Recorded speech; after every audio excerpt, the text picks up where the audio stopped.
Welcome to the Explainer. Today we're unpacking the actual structural mechanics of Malaysian democracy, and we're pulling this directly from a really fascinating Q&A source document. So, whether you're a political science student or just someone who's super curious about how governance actually works in a highly plural society, we're going to dig into the exact nuts and bolts of the system.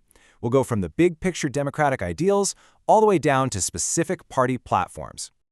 All right, let's look at our roadmap. First, we'll cover the core purposes of democracy, then trace its evolution, break down the distinct traits of the political parties, and finally, take a look inside PKR and DAP. Okay, Section 1, the purpose of democracy, understanding the foundation. Our source text kicks things off with a fundamental question that really frames this whole explainer. What exactly are the four core purposes of democracy in Malaysia? Because, before we can make sense of all the complex political maneuvering that hits the headlines every day, we really need to define what the system is actually trying to achieve in the first place. And the document elegantly breaks this down into four actionable pillars. We're looking at an accountable and legitimate government, improved decision-making, peaceful conflict resolution, and equality among citizens. It's not just about showing up to vote, right? It's a whole comprehensive system designed to keep order, maintain fairness, and drive progress. Let's unpack these one by one. First up is accountability. The goal here is establishing an accountable and legitimate government. In Malaysia, this authority is derived straight from the people through general elections. The whole idea is that a democratic government literally has to answer to its citizens. By getting that mandate directly from the voters, public confidence goes up. And hey, if leaders don't govern the way they promised, well, they're held accountable right there at the ballot box. The second purpose is all about improved decision-making. A great example of this is parliamentary debate. When members of parliament actively debate and refine proposed laws before they pass, that is democracy in action. It's meant to encourage participation and really robust discussion. By bringing a bunch of different opinions to the table, the government is just way better equipped to create balanced policies, which basically prevents those arbitrary, sudden, or unchecked decisions that nobody wants. Number 3 is peaceful conflict resolution. Look, in any society, differences are completely inevitable. But here, political parties compete through elections and the legal system rather than through violence or force. Democracy basically provides a structured, peaceful mechanism, things like negotiations and open debates, to manage those differences. It is absolutely crucial for maintaining long-term political stability and national harmony. And the fourth foundational pillar is promoting equality. This is guaranteed by the fact that every single Malaysian citizen aged 18 and older gets one equal vote. It doesn't matter your background, your race, religion, or social status. Every eligible voter has the exact same opportunity to shape the political process. It's this specific mechanism that continuously drives fairness within the broader society. All right, moving right along to Section 2, the evolution of Malaysian democracy, looking at a historical timeline. So, now that we've got the theory down, our Q&A document prompts a really fascinating historical question. How did Malaysian democracy actually evolve from independence in 1957 all the way up to 2018? I mean, the system didn't just appear out of nowhere overnight. It had to adapt, shift, and react to huge historical events over the decades. We can essentially break this evolution down into four distinct eras. It all starts in 1957 with the Alliance Party's moderate consociational power sharing. This was a time when leaders from different ethnic groups, Malays, Chinese, and Indians, cooperated closely to keep things harmonious right after independence.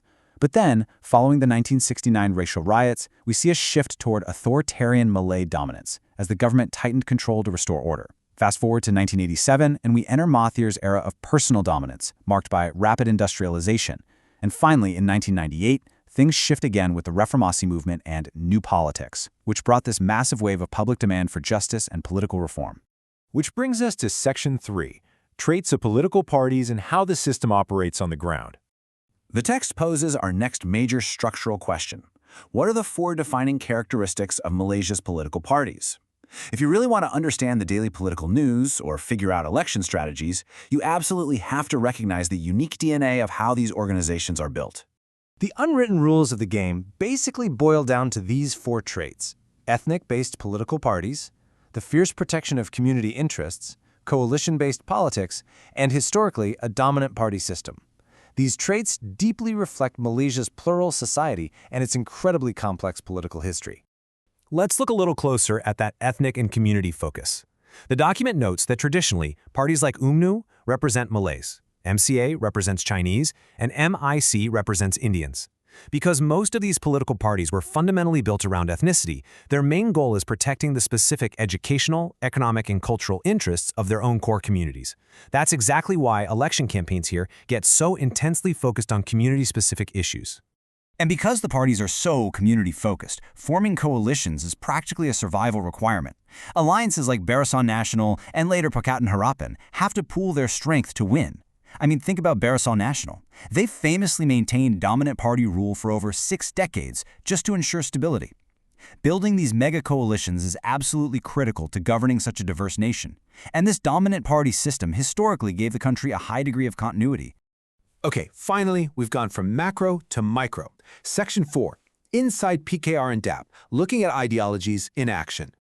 So impartially drawing directly from our source Q&A, we have to ask, what core political ideologies actually drive PKR and DAP today? By examining the specific philosophies of these two modern parties, we get a really practical, real-world look at how those broad democratic purposes we talked about earlier are being championed right now. Setting their platforms side by side makes the contrast super clear. For PKR, the driving forces are reformasi, or political reform, and social justice. Then, over with DAP, the guiding principles are social democracy along with secularism and multiracialism. Let's see exactly how the source document defines these concepts. For PKR, it all stems from that 1998 Reformasi movement, which was basically a massive push for institutional accountability and reducing abuses of power. Coupled with that is their strong focus on social justice. They advocate for a highly inclusive political system that promises equal opportunities and inclusive equality for literally all citizens, completely regardless of their background or ethnicity. On the other hand, DAP is anchored by social democracy. This means they focus heavily on economic justice, welfare, and reducing inequality through democratic institutions. Alongside that is their ideology of secularism and multiracialism.